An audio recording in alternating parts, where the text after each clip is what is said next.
This is Get Sellers Calling You, and I'm Beatty Carmichael. Learn more at our website at getsellerscallingyou.com.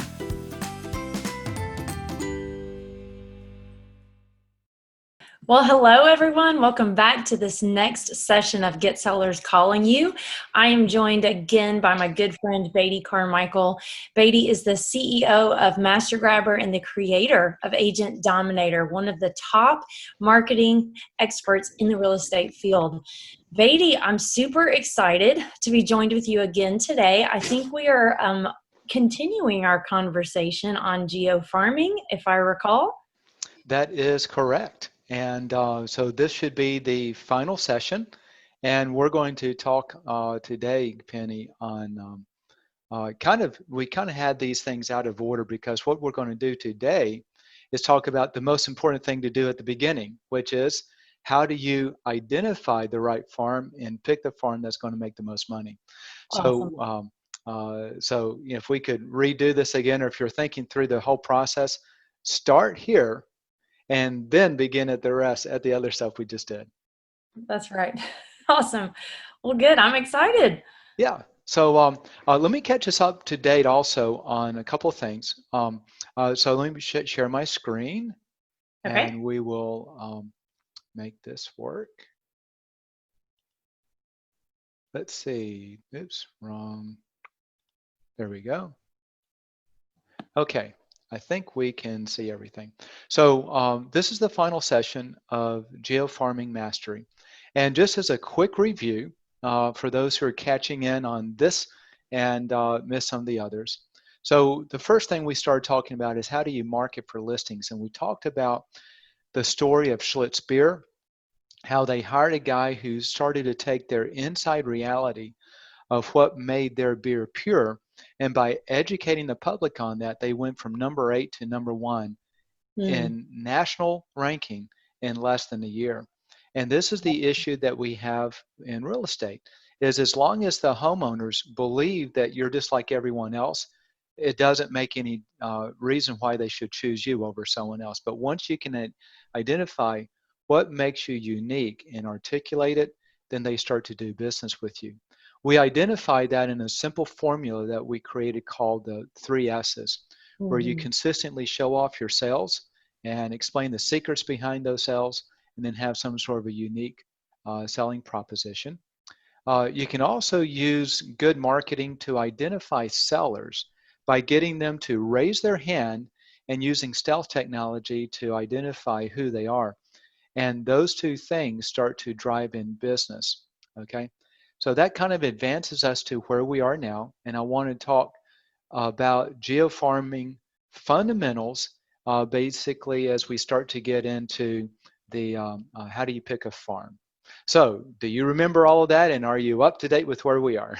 Yes, I am. I'm ready. I'm ready to go on to the next important topic. Great. So one of the things I wanted to start with before we get here is I want to reiterate one thing, and this is so important. I want to talk about this a little bit later as we talk about what type of expectations you should have in terms of creating a farm and getting results. But the most important thing in the farming arena, whether it's the fancy postcards or whether it's identifying sellers or whether it's any of these other components, there's this undercurrent of what drives results. And that undercurrent of what drives results is what we call trust, okay? And trust is all about, sorry, I got to make a quick note. Yeah, you're fine. Trust is all about, do they trust you as a person? Do they trust you as a realtor? And I want to tell you the story of 2 farms. I want to take this off of screen share for a moment just so we can talk this way. So one of our clients that we started working with, I'll show him in just a little bit, is a guy named Nelson. But what's real interesting is he's just outside of Los Angeles. And what happened is Nelson started farming a farm of 1,500 homes. Gets results immediately, goes from nobody to the number 1 selling agent in that 1,500 home farm in 12 months. By Wow. the 18th month, he was outselling the number 2 agent by 7 times. Okay, Wow. just lightning growth. And so all of the other top producing agents in his brokerage wanted to do what Nelson was doing. So they started to do the same thing. And they started to target all the farms right around him. And guess what happened to them? Same thing. No, they got zero Oh results. Yeah. no. And so it was a conundrum, okay, as I like to use the word. What's going on and why? Yeah. And what we started to realize, and it took us a lot of time to piece this together, but here's ultimately what's going on. There's this element called trust. And Mm. trust says, I recognize you enough that I now trust you. I know Mhm. you personally. I trust you. And so what had happened is, unbeknownst to us, one of the big things that had happened with Nelson is he had developed trust within the community through different things that were just outside of postcards. They saw him, he was active in social media, he lived in the neighborhood, and just all these components that built up this element of trust. So they instantly felt comfortable with his marketing. The other agents had never marketed there before. They did nothing to build up trust. And so when it all comes down to that final analysis, if you look at this stuff in a funnel, there's a plug at the bottom of the funnel that if you don't take that plug out, nothing comes through. And that Hmm. plug is this whole element of trust. Yeah. And we started to see this in across the country. So if you were, let's see, trying to think which way. Is this on your left or your right? That's on my left. That's on your left. Okay, great. So so then let's go over here. So if this was the United States right here, over here is going to be New York and over here is California. Is that right? Yep, that's right. Okay, great. Because when you're doing these videos, everything's just kind of flipped around in a mirror. So I Yeah. kind of get lost which way is which. Okay, so here's what's interesting. If you look at the country in this format, Hmm. over here on the eastern side, the New York side, okay, Yeah. you start to get a lot of results organically, and then as you move toward the western side of the U.S. toward California, those results drop off precipitously. Now they're Mm. actually congregated. If this visual is the United States, the results are congregated mostly down here and up that eastern seaboard. Once Mm. you get to about Arizona, Utah, New Mexico, Colorado, not Kansas, California, and Oregon and Washington. Once you get in that area, that's when results are really they start to fall off. And I share this because for those clients and those agents who are watching this, I want you to have the right expectation that it's more than just cool marketing. Okay, Yeah. you can't do it without great marketing, but there's other elements of trust, and that's where you have to really be more engaged in that farm. And once you develop that trust, then the results go through the roof.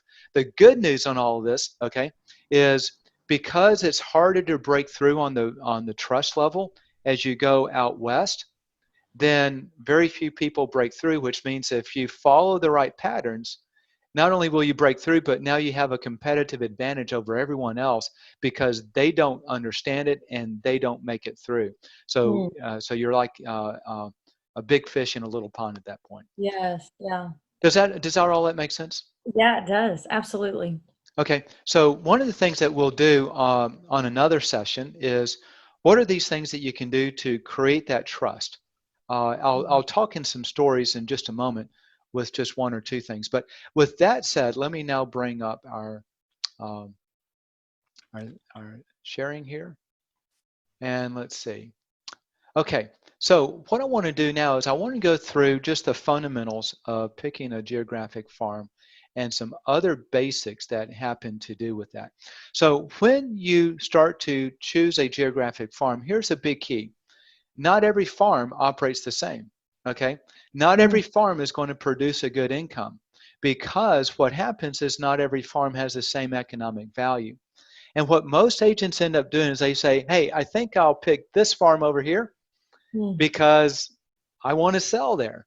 And so Yeah. I always ask them the question, well, are you more interested in selling in that farm or more interested in making the most money for the least amount of effort and expense? And what do you think most agents tell me? Probably the most amount of money. Yeah, yeah, it all comes back to money, doesn't it? Yeah. And so it's amazing when you phrase it that way. They go, well, I think I want to make the most money.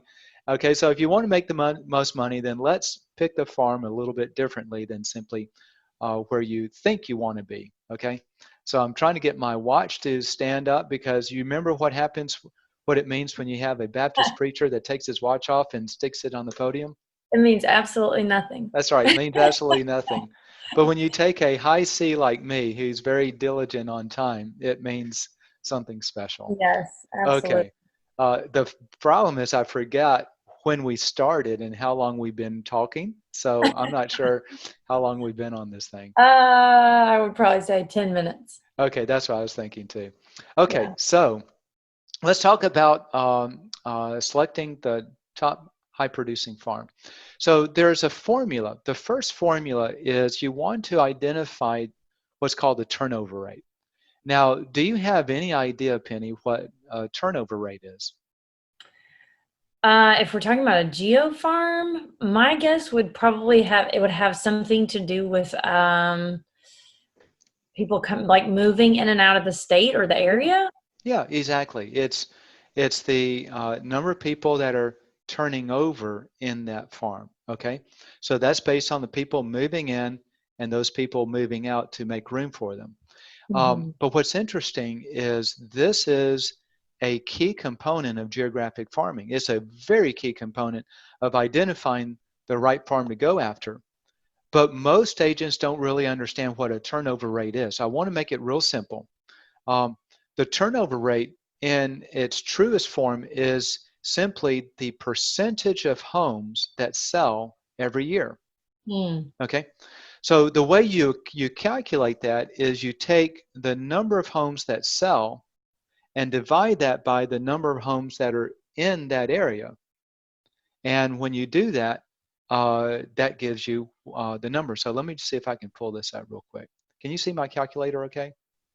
I cannot, but I probably have my box in the way. So let me Nope, see. that's because I have the wrong sharing on. So let me share it this way. One moment. Now, can you see my calculator? Yes. Yep. I see it. Okay, great. All right, so let's assume for a moment that I have a farm of 325 homes. And in the last 12 months, you always want to do this in the last 12 months, not the last calendar year. Okay, for example, if today is August, okay, and I Mm-hmm. want to see what the turnover rate is, I don't want to start January to December of last year because I've just lost 7 or 8 months of this year, which has impact based on trends. So you always want to calculate this based on the last 12 months. So I have a farm of 325 homes, and let's say that 20 homes, actually 22 homes, sold last 12 months. So what's the turnover rate? So what I want to do is I want to take the 22 homes that sold, and I'm going to divide that by the 325 homes that are in the farm, and that gives me a 6.7% turnover rate. Wow. Does that make sense? Mm-hmm. Okay. To show this a little bit easier, let's say I have a farm of 100 homes and 10 homes sell. What is 10 as a percentage of 100? 10%. Yeah, 10. 10%. So the way you come to that math is it's 10 divided by 100, and it's 10%. Mm-hmm. Does that make sense? Yeah. So that's all we're doing. If that farm was 22 homes divided by 325 homes that in that farm, that's 6.7%. So that's all the turnover rate actually is. It's the percentage of homes that are turning over in the community. And why do you think the turnover rate is important? My guess is Well, if people are not leaving and they move into an area and they stay, then you're less likely to resell that same house over and over and over again. Bingo. So Yeah. let's say, and hypothetically, you have a farm of 325 homes and 0 homes sold in the last 12 months. If you start to invest your time and effort to farm that area, how likely are you to get sales? Not very likely. And why is that? Because nothing's sold. That's right, there's no sales, okay?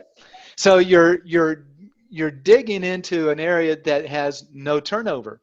Let's say on the other hand, that same area of 325 homes, that there were 50 homes that sold last year.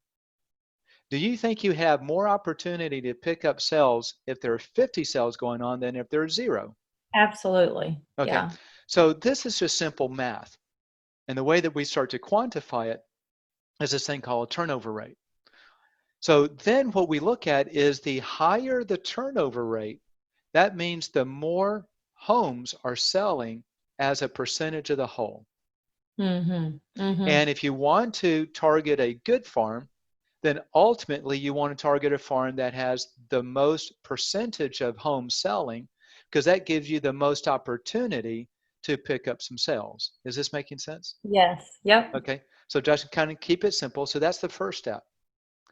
Then the second step is what we call an average sales price.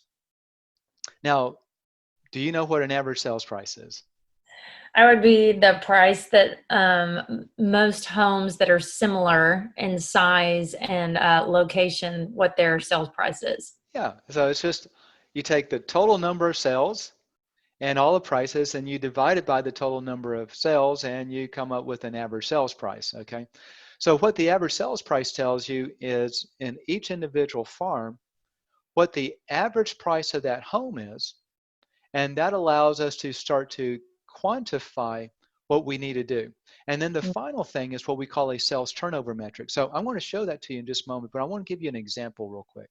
So let's say that we make a list. So the first step you want to do is you want to make a list of all the places you're thinking about farming.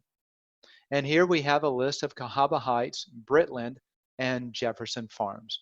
All these are different communities or subdivisions or however it's laid out in your area. And I have listed the number of homes in each of those farms and the turnover rate. So based on this information, can you discern which is going to be the best farm, the most profitable farm to target? Britland, Britland. And why do you say that? higher turnover rate. Higher turnover rate. Okay, so great job. This is the way most agents target. They focus on high turnover rate, which is you can't go wrong doing that. But Sure. there's a better way, and that's by first looking at the average sales price. Mm. So now we have the average sales prices. Do you start to see a difference between sales prices? Oh, for sure. Yeah. Okay. So now Britland, who has the highest turnover rate, has the lowest average sales price. Mm. The question is it still the best farm to target? If you were to take a guess, what would you say out of these 3 farms, which one is going to be the better farm to target? So my goal is based on that question, which one's going to be the better one to target that's going to make me the most money, That's right. right? The key is to make you Okay. the most money. Okay, then I'm going to have to say, golly, Cahaba Heights and Jefferson Farms are close in percentage for turnover, but their sales price is quite different. So my brain is thinking Jefferson Farms because the sales price is higher, but the turnover rate is the lowest. So even though I might be making more money per sale, Right. am I going to be am I going Yeah, to be exactly. Okay. Let me pause and let me make one quick statement. For those who are listening on the audio version only, there are graphics going along on this. So if you can watch the video, it'll make a lot more sense. That's right. So now here's the conundrum again, if we want to use that word. The conundrum is, how do we make sense? Which one is the better one? We Mm-hmm. really don't know until we come up with one more calculation. And this is what we call the sales turnover metric. The sales turnover metric is, you see, right now what we're struggling with is we can't, there's no apples and apples. Everything is apples, oranges, and bananas, and we Mm-hmm. can't compare one versus the other. We really don't know what's going on. But the simple thing is it's all a mathematical formula because making money is all about numbers, and numbers always have a pattern. So Yes. what we want to do is we want to take the sales price and multiply it by the turnover rate, and that gives us the sales turnover metric. At this Mm. point, the sales turnover metric puts everything on an apples to apples comparison, so now you can clearly measure one farm against the other regardless of how many homes are in that farm, what the turnover rate is, or even what the sales price is. Is this Mm. making sense so far? Yes, it is. So then when we look at the sales turnover metric, this is now the only number that really makes a whole lot of sense in the big scheme of things. Which of these farms looks like it has the highest economic value? That would be the Jefferson Farms, the one that Right? has the lowest turnover rate but the highest sales price. Isn't that fascinating? Mm-hmm. So what this is saying ultimately is if you can get the same percentage of the market in any of these farms, then that percentage of the market for the dollars amount spent to get there is going to be more effective in Jefferson Farms than in the other ones. Okay. Now, Yeah. these are just quantifiable measurements. There's other things that go in play here. Okay. You can't just say which has a highest economic value because there are some other things to take in consideration. The most important part is going to be that trust. Okay. Mm. Yes. If it takes twice as much time and effort to build trust in Jefferson Farms as it does in Britland, you'll probably make more money in Britland than Jefferson Farms simply because trust is a real key issue to getting results. Mm-hmm. But we don't have a good measurement right now on how to calculate trust. Okay. Yeah. So that's more of a subjective analysis, but I just want to throw that out. So this then are the first two things in picking a farm, and these are the first two most important things to pick a farm, is the turnover rate, the average sales price, and all that funneling into the sales turnover metric. So any questions on this before I move the next step? No, this is good. Nice and clear and makes me want to go sell some houses. Yes. So were you good in math? Did you like math in school? I did. I was the one that kind of went all the way in math. So, You're the nerdy one. but it's been a while, so Okay, don't okay. put me on the spot. Well, this is the math class right now, and it shows that even if you did not like math, if you make friends with math, it can make you money. Okay. That's right. That's absolutely right. So let's now look at the other things that you want to start to assess. Okay. So we now have the sales turnover metric. That allows us to compare apples and apples. Everything else starts to be, there's still objective measurements, but it's subjective in quantifying the impact for the farm. So one of the things is days on market. Okay. So now days on market makes an impact in this way. Let's say I'm comparing two farms that are relatively similar in terms of economics. When I use the word economics, I'm talking about the sales turnover metric. One farm has a days on market of 200 days, and the other farm has a days on market of 10 days. Hmm. All else being equal, which is a better farm? The one that's on for 10 days And why is that? because they're selling faster. They're selling faster. I mean, if I'm going to spend time and effort to get a listing, I'd rather it go and be sold now than half a year from now. Okay. That's right. That's right. So now a lot of times it's not quite that far apart, okay? But Yeah. that is something to consider. Days on market. If you see one days on market that's just a lot higher than another, take that in consideration in your overall planning. The fourth item in selecting a geofarm is what I call the dominant agent analysis. Now this takes a little bit of work because what you have to do is you have to go through and look up every one of the cells in that farm and just make a list and put who is the listing agent on those sales, okay? And you then add up all of the sales by the listing agents, cumulative, so you can now have this agent produce this many sales, this agent produce this many, and we're going to now rank all those sales based on agent dominance. Does that make sense so far? Yes. Yeah, absolutely.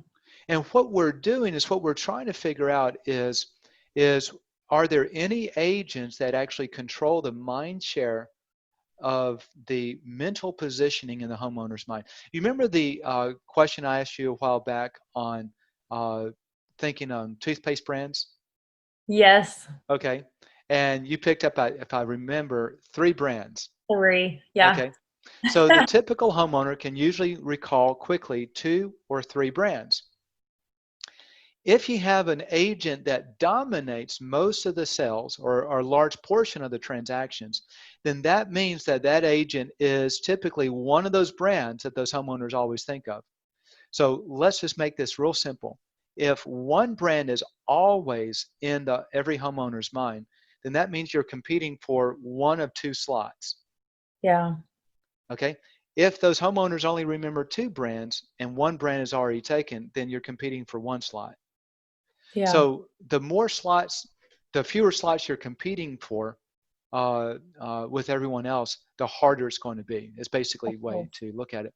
So generally speaking, a dominant agent is considered someone somewhere probably between 20 and 25% of all of the listings. Okay. Now, just because someone is the number 1 agent doesn't mean they're dominant. A lot of times the number 1 agent may only have 8% of the sales. So if there's 100 sales going on, they only got 8 listings. So that means that no one really owns that mind share positioning in the homeowner's mind. So it's a lot easier to try to influence them. But once you find those people that start to dominate, 20, 25% or more of the transactions, then you can still go after that farm, but it's just going to take a lot more time and money to push them off the pedestal so you can get on that pedestal yourself. Is that making sense? As you drink your my tea. I gotta have my nice hot tea. That's right. So that's your dominant agent. And then there's another analysis that you do that is not as important, but all this stuff starts to get it fine-tuned, okay? So probably if we were to look at the 80-20 rule, probably 80% of all the analysis is going to be items 1 and 2. Your turnover rate multiplied by your average sales price, that gets you there. Everything else is going to take that 80% and get it down to a perfect fit for the long term. So, so if some of this gets too complex or in depth or too much work, don't worry about it, is all I'm saying. But if you're in this thing for a really long term and you're going to put a lot of money behind it, you want to be strategic, these are the things that you do. So Yes. the item number 5 is called success ratio. Would you have any idea of what a success ratio might be? Whew. No. Okay, and you're in the same I'm boat not with gonna almost, guess. yeah, with almost every real estate agent that's watching this, you're in the same boat, okay? So the success ratio is what percent of the listings that come on the market succeed in selling, hence the success ratio. So if you're in a farm, and so now you look at in the last 12 months, how many listings came on the market? Let's say that 100 listings came on the market, and how many sales came on the market, and 100 sales came on the market. Then what percent is that success ratio? Ask me again. Okay, I lost you. 100 listings Okay. and 100 sales. What's the percentage? 100%. 100%. Good job. All right, so now if there's 100 listings and 20 sales, what's the percent success ratio? 20%. 20%, right. What is the impact of a success ratio? Is it going to be the 80 minus the 20? Well, here's the impact. If you have to list 5 homes to get 1 to sell, that's a lot more work than if you have to list 1 home and it always sells. So which would you prefer to do? Do 5 listings to get 1 sell or do 1 listing to get 1 sell? Well, one listing to get one sale is much less work. Yeah, okay. So that's the value of the success ratio. It helps you understand how much work you're going to have to do in order to make a sale. Yeah, Okay. So that's it. if it's all about winning the listing and then you got to get that listing to sell, then the success ratio plays a part. So Of course. this is how you start to select a farm. Is this making sense? And do you have any questions Yes. on it? Yeah, no, this is great. Okay. Now there are two other things. This is what I call our crystal ball analytics. You know what a crystal ball is, right? Where you get to, Yes. oh, crystal ball. Now, I'm a Christian, so I don't believe in this, but in the theory of the fairy tales, oh, crystal ball, what does my future hold, right? Uh-huh. And it Yeah. says, future holds, this. Okay. Yeah. So, what the crystal ball analytics does is allows you to take the same theory of the magical crystal ball and actually apply it to mathematics to see what's going to happen in the future. Hmm. So watch this. If we were to go back, and I wish I had a graph on this, and I don't, um, but if we were to go back and we found two farms that looked identical, actually one farm was actually going to produce better results based on my analysis in numbers 1 through 5, okay? Then you might pick this farm over here because it's got more results. Does that make sense? Yes. Yep. But what if this farm is on the way down and this one's on the way up, and next year it's like this, the next year it's like this, the Mm-hmm. next year it's like this? Would you have picked the right farm? No. No. So what's happening then is sometimes if you pick the farm based on where it is right now, you could make a mistake because it takes time to grow a farm and you're going to be in it long term. And doesn't it make sense that the long term you want to be in the right farm for the next 5 years and not just the farm for the snapshot of the last 12 months? Absolutely. Yeah. Okay. So what is the best way to predict the future? Look at the past. That's right. Yeah, you read my notes. Okay, I good job. did Is it. you look at the past, you look at the trends over the past, and if the trends are in an upward slide, then that means the trend will likely continue going up. And if the trend is in a downward slide, it means that the trend will likely continue going down. So Mm. the trends that we look at are the success ratios. If 3 years ago the success ratio was 100%, then 2 years ago it was 80%. 1 year ago it was 70%. And Mm. this last year it's now 50%. What does that tell you? It's dropping. It's dropping. Is that the place you want to be? No. Probably not. So then if you look at the sales turnover metric and you see that 3 years ago that economic value was $20,000, and then 2 years ago it was 18,000, and then 1 year ago it was 15,000, and last year it was 14,000. Don't want to be there. Don't want to be there. So now all the numbers are saying it's losing economic value and it's getting harder to make a sale. Mm-hmm. But if you looked at, so if you start to take the same farms that you're looking at, you say, I like these farms that have these numbers. And then you apply the crystal ball analytics and you run those same analytics for the previous 3 years, not just the 1 year. Then what happens is you can start to see general trends. And one of the trends you may find starts to grow. Let me give you an idea of just one thing that makes a trend happen, okay? Okay. So uh, have you ever seen a subdivision where they just built it maybe 2 years ago and everyone who's living there, they've just moved in recently? Mm-hmm. Yes. Are they thinking about selling this year? No. Okay. But now fast forward that same subdivision 5 years from now. Now those people have been there for 5 and 6 and 7 years. Do you think Mm-hmm. some of them are thinking about selling? Sure. Okay. Absolutely. So one thing that will influence these trends is how long since it was developed, if it's a Mm. new area, okay? Other things that will create trends are going to be economics and what's happening in industry and in the area. So these things give you a simple way to start to calibrate, where do I pick the farm? And once you do that, then you've got a really good pinpoint that now you can start to invest your money, because picking a farm and doing geographic farming is all about financial investment, whether it's money that you spend or your time that you could be spent making money doing something else. So Sure. that's why this is so important. This is where you want to start, is picking the right farm. Any questions before I move on? No, I just feel like I'm just thinking overall, this is such a it just appears to be such a small amount of time that agents would need to put into this in order to reap such amazing benefits. Yes.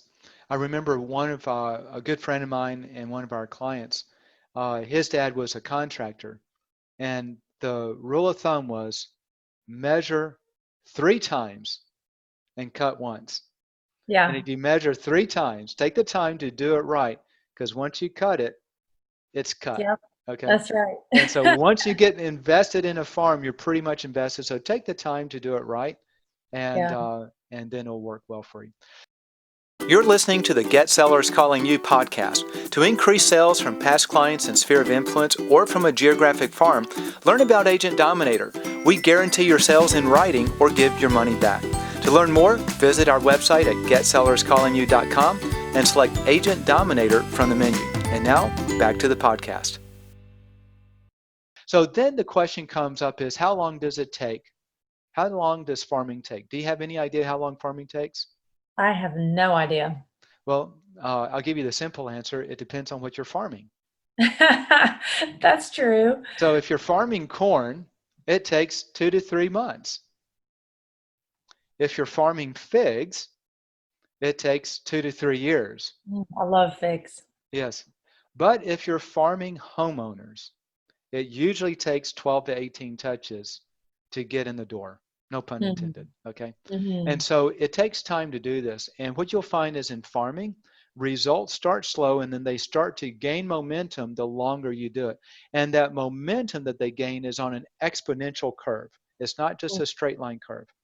Because what's happening is, as you're doing farming over here, everyone else is trying to do it too. So you're competing with a lot of folks, but as they drop off, your momentum starts to pick up, because you're losing competitors because they're giving up early.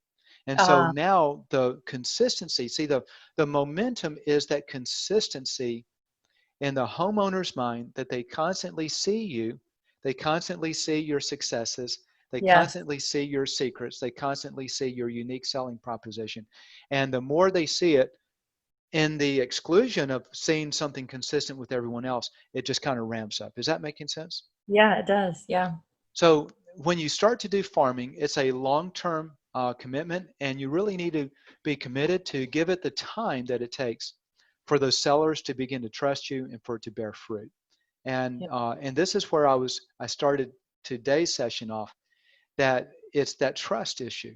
And there are Yeah. things that you can do to increase the trust faster than simply doing some form of marketing, or let's call it postcard marketing. The other thing that we found is if you only do one type of touch and that's it, you get only a bit of results. But once you add another touch, the touches are synergistic, meaning, so math, right? Yes. 1 plus 1 equals what? Ew. Right. In math, 1 plus 1 equals 2, but in farming, 1 plus 1 equals 3, Hmm. because there's a synergistic approach. The more additional touches you add in different capacities, it takes that trust level up higher faster than simply touching them the same way all the time. I don't know if that makes sense, but I'll tell you some stories to try to articulate it. Let me show you one other graph to help you put some of this in perspective. Okay. So when you talk about just marketing as a whole, and this goes back to the first sessions on doing marketing for geographic farming, this thing we call persuasion marketing, which is the 3 S's. This is primarily trust marketing, if you want to use the word trust. It starts low, and over time it builds up. Now, it's not a straight line like this, but it's easier to illustrate in a straight line. So over time, it's going to grow like this.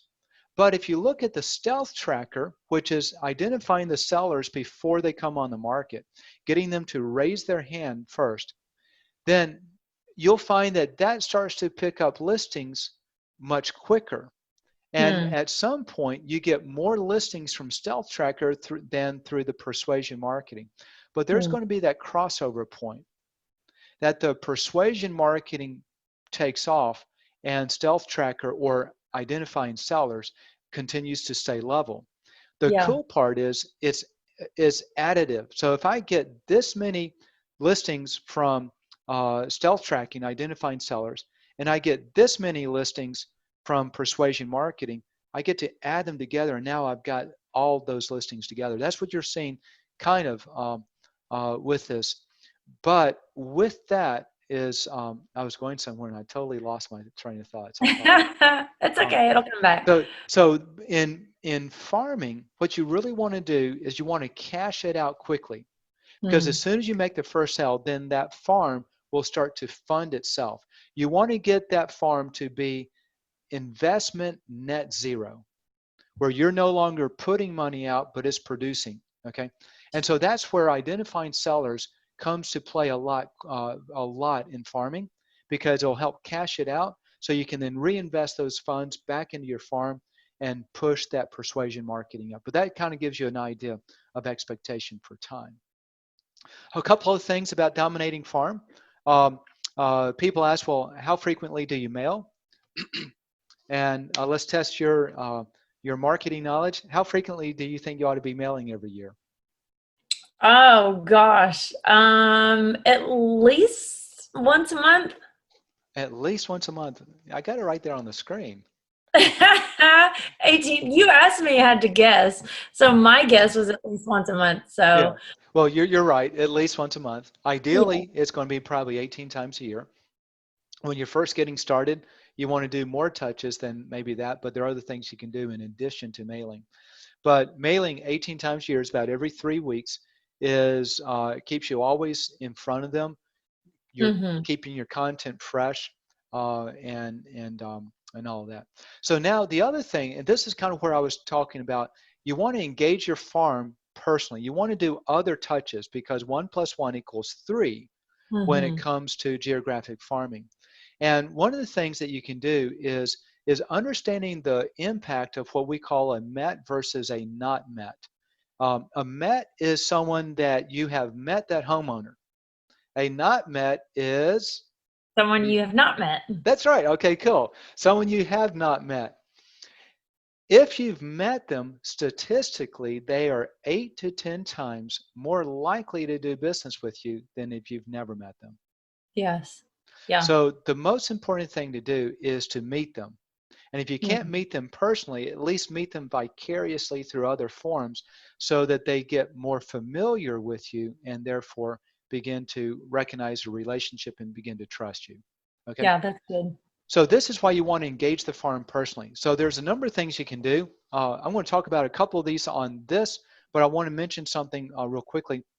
You can take that list, and like we have a data partner that will take your list and reverse engineer the list, or what we call data append it, and actually identify the email addresses for those homeowners, and 50 or 60% of the phone numbers for those homeowners. That now it gives you other ways to start to touch it. You can start to email them, you can start to text message them, and things of that sort. One of the things that's really cool is when you're once you've been active in a farm for a couple of months with postcards and other things, and they now start to recognize you. Think about this. Wouldn't it be cool to do a text blast? Hey, Mm. Penny, I've been listing some of the homes in your area. I'm Beatty with ABC Realty, and I wanted to find out if you're thinking, if you have interest in selling your home this year. Okay. And it's just a text. It can be a text blast, personalized to you. You're getting Yes. my postcards. You get this. Now it's kind of personal, and you might say, "Yeah, I'm thinking about selling in 4 months." Okay. So you can do things like that that help pick up more business and also be personal. But I want to talk about two things: community Facebook groups, community events, and things of that sort. So let me show you a story. I mentioned at the first of this call a guy named Nelson out near Los Angeles. He was targeting a 1,500 home area called Horse Thief Canyon. He was Mm. a nobody when he started. He started to use us for the postcard mailing, and he was also involved with the community Facebook group. What was really interesting is at the time, the Facebook group only had 200 members. So the Wow. first thing he did when he started with us is he went and door knocked the community, and he met homeowners, but he also put out a door knocker that invited them to join the Horse Thief Canyon Facebook community group. Hmm. So by going through the neighborhood, he got that group from 200 to 800, and it's now Wow. like at closer to 12 or 1300. So he was able to leapfrog it up. Why do Wow. you think that was important to him in his strategy? Just developing trust and letting people know who he is and that he's actually, in my opinion, if I were the consumer, I would just be thinking, well, this guy lives around here. He's local. He knows the area. He kind of probably knows what he's doing. Yeah, yeah. So they start to see him more. What what he wanted was a way to be personally engaged with them, and you can do Mm-hmm. that with Facebook. So Sure. then what started to happen is every time a new person would join the group, and he found out who they were, he would send them a personal message through Facebook and add them to his personal Facebook account. Perfect. Isn't that a great idea? Yes. Yeah. And then every time he would list a home, he would send out a post on the Facebook community Facebook group that said "coming soon." And Hmm. then when he listed it, just listed. And then he Hmm. would hold an open house this Saturday. Hmm. And then when it went under contract. And then when it sold, just sold. So Wow. for every home, he pushed out 5 different Wow. touches Mm-hmm. that got people seeing his name, trusting him, seeing he's doing all this activity. And what they see is they see all of these things going on. They don't really go back and calibrate, oh, well, that's all the same house. Yeah. But it gave them an opportunity to touch in other ways. Does that make sense? Absolutely. So Brilliant. here's what happened. At the end of the first 12 months, directly from the postcard mailings with us, he generated $100,000. Hmm. He generated $50,000 in sales directly from the Facebook marketing and touches that he was doing. So he made Wow. $150,000 that first year just in his farm. Wow. Then 6 months later, so now he's in the farm for 18 months, he's got 22% of all of the listings going on in that farm, outselling the number 2 agent by 7 times. Wow. 18 months after that, he grew it to 50%. My And goodness. so what I'm sharing is it's not just postcard mailings, it's these other touches that allow you to engage the farm personally that drive the business forward. And if you leave those touches out, then you lose a huge opportunity. Absolutely. Yeah, that's great. The next type of touch I want to share is what this guy did. So this is Stuart, and he starts to target a 1,000-home golf community named Berry Creek. He had 2 agents who had been the dominant agents. They weren't dominant. One was 10% or 10 or 12% of the market, and the other one was 2% less, like 8 or 10%. But together, they formed a pretty a decent group of sales. So he starts coming in. We're doing the postcard mailings, and then he goes through and he starts to preview all the homes that are on the market, because he says, if I'm going to focus on Berry Creek, keep in mind, this isn't just a marketing deal just to start getting sales now. This is long term. He's going to become the Berry Creek expert. So he Hmm. starts to learn all the homes, find out what prices they're selling. He walks through every home that is on the market, and where he is, he as a realtor, he just calls up the homeowner and say, hey, can I come preview your home? And so he's able to do that, and he would actually meet the people because they would let him in, and he would walk through the home, and they'd always ask him, you don't have a buyer, why are you doing this? He says, because I focus on Berry Creek. I make it my job to know every home that's on the market, the Hmm. condition it's in, the price it is, what's causing the price, when it sells, what the sales price is, so I can advise my buyers which ones are going to be best fit their needs. And for my clients who want to sell their homes, I know what the market is and what the top price is going to be for the various things that they've got. And Hmm. they're always going, wow, no Yeah. one else has done this. Okay. Hmm. And so then he would always leave, and I'm sharing these things because I want you to understand his pattern, because it's the patterns that duplicate continued success. So when he would leave the house, he would always leave a note. He has a fold over note card, okay, that has his brand and Stuart Sutton and his information. And he would leave that note card. It's a little tent card. He would leave that with a note. Hey, thank you for letting me see your home. It's really beautiful. Um, and if there's any suggestions he had on improvements, he would add those. Hey, I think if you did these things, it would increase the sellability of your house. Hmm. Now, keep in mind, it's listed by someone else. He's giving free advice, and he makes nothing out of it. Yeah. Would that impress you? Yes. Okay. So let me share what happened. In his first 7 months, he gets 14 listing appointments out of that farm. Wow. And guess how many of those listing appointments came to him? All of them. No. Guess the process. What was it that caused that homeowner Oh, to call Stewart? the card that he left. Well, okay, yeah, but now those homes were already listed. Oh, they were already listed. Yeah, they were already. He's previewing homes that are already on the market. Yes, yes, yes, you're right. Word of mouth. People telling, people that had the card that had their house listed, they would give his information to somebody else. Almost. So you actually had it right the first time, and then you backed up. Here's what it was, but I had to catch you on it because you weren't expecting it. A large majority of those 14 listing appointments were the homes that were on the market and they expired without selling. And uh, those homeowners were so impressed with Stewart that they trusted him, hmm, and they called him up and said, my home did not sell. Would you come sell it? wow. Isn't that amazing? And so Yeah, by being the expert, by simply doing what he should be doing, he won their, here's the word again, trust, right? yeah, Okay. So our postcards are going out all the time. They're constantly seeing him. They're seeing sales going on. They're learning about him, but they met him personally. They yeah. trust him.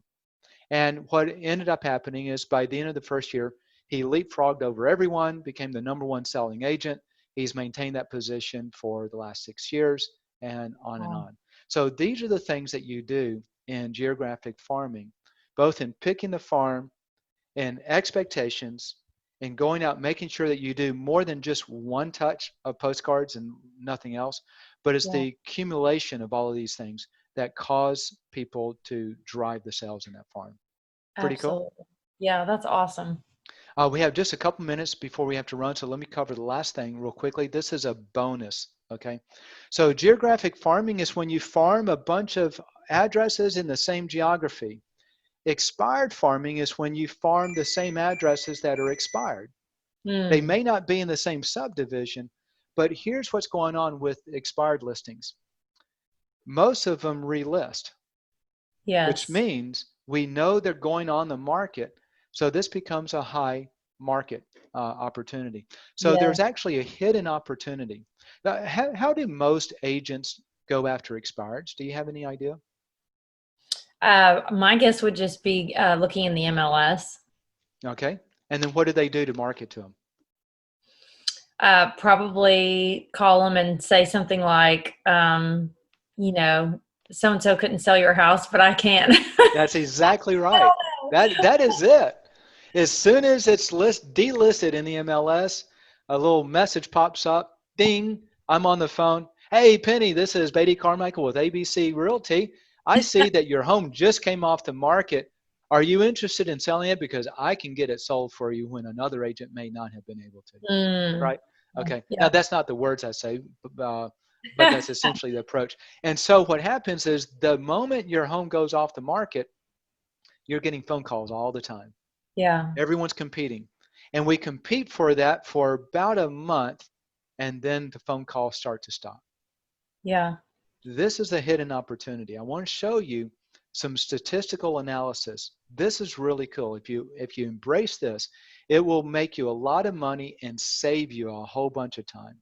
Hmm. One of my friends and clients was doing, if I'm correct, about 50 transactions a year from expired listings, and he never picked up the phone once to call them. Wow. So they simply called him. That's the way to do an expired listing, right? Yes, absolutely. So if you look at, now we did the study in the city of Austin, but one thing I've learned about people is people are so different all over the country, they're all the same. Yeah. Okay. The Mhm. dynamics are always the same. So what we did is we looked at all of the expired listings over the last 5 years. Then we calibrated when did they relist, if they did at all. And then we looked at the time frame between the time they delisted and the time they relisted, and we came up with some analysis. And there's a thing called a half-life. Um, in radiation, like a radioactive isotope, there's a thing called a half-life. If you were good in math, you probably did something in science. Do you know what half-life is all about with radiation? I'm going to make an analysis here. I don't Okay. recall. So if a radioisotope has 100 units of radiation, then the half-life is how long does it take before it only has 50 units of radiation? Mhm. And then Mhm. another half-life, it goes down. So half-life is when it reduces in half. That's essentially what's going on with the expireds, okay? When you look at the expireds, how many actually relist and how long does it take to get to half of those that are going to relist have already relisted. So here's the net of it all. Out of 1,000 homes that expire, 65% actually relist Wow. within 24 months, okay, 2 years. So the half list, so if we're looking at 1,000 expires, 65% relist, that's 650 homes are going to go back on the market. Are you following that math? Yes. Okay, so rather than calling it a half-life, we call it a half list. At Hmm. what points do half of those relist? So here's what's interesting. In the first month, half of them have already relisted. Wow. So out of 650, 325 relist, 325 remaining. Half of those relist by the end of the third month. Hmm. So another 162 have relisted, and now there's another 162 that are going to relist but haven't yet. Follow me? Yep. Yes. Yep. Half of those relist by month 6. There's 80 remaining. Half of those relist by the end of the year, month 12, and the other half relist in the next year. So if you know that this is the pattern, what does this tell you as an opportunity? That first month is key. That first month is key, Yeah. and that's where everyone focuses, and that's why they all miss the hidden opportunity, because here's the hidden opportunity. Most Hmm. people give up after the first month, Yeah. and that means all of those people that have not relisted yet but are going to relist are not being marketed to by anyone. So the Hmm. hidden opportunities you can use direct marketing, i.e. postcard, text blast, email blast, things of that sort, to then go after those who have delisted but not yet relisted. And Yeah. this is how my friend was doing 50 transactions a year in the expired industry, in expired Wow. sales. He simply put them on a good postcard drip marketing campaign that touched them. And he didn't worry about those that were going to list in the first month because he left that up to everyone else who spent all their time making phone calls and grinding it out on the phone. He preferred to sit back and just wait for those postcards to bring the business in. And he would go spend time with his family. He would go have fun on the weekends.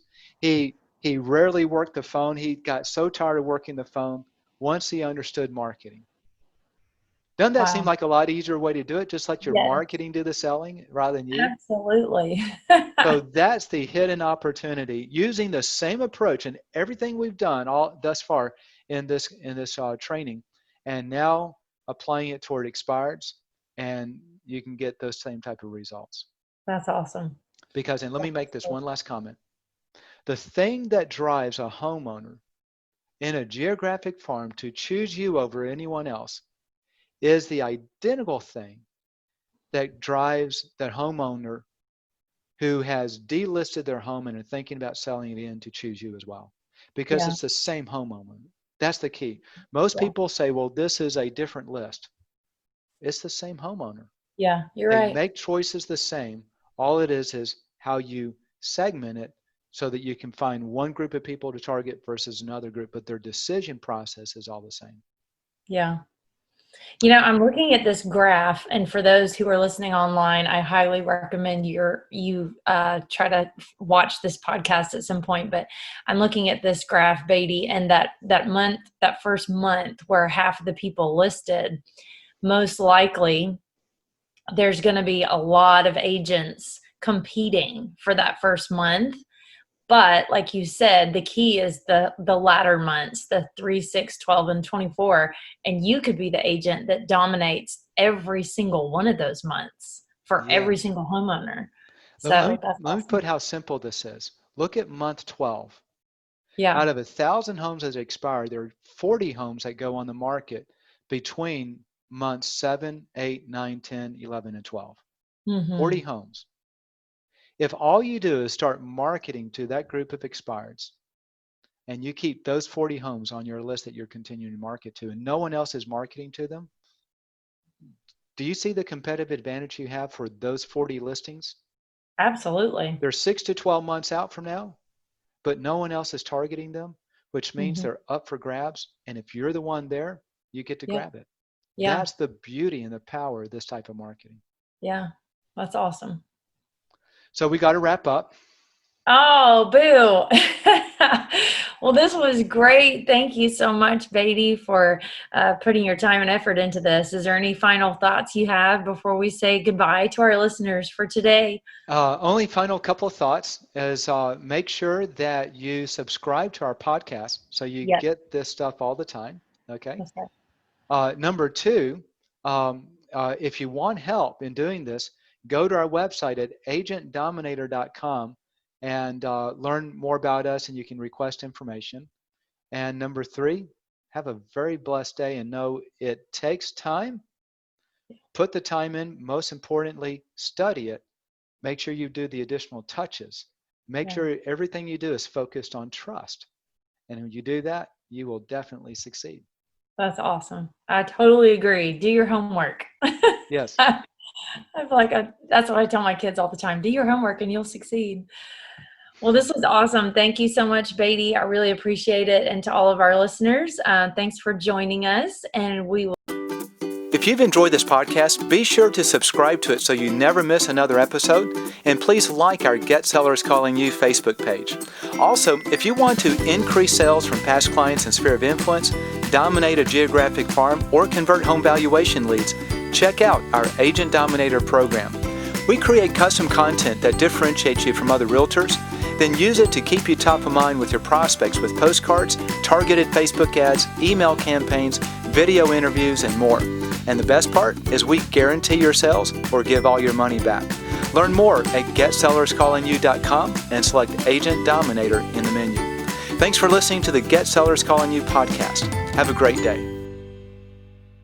We'll be chatting with you again very soon. Have a great day.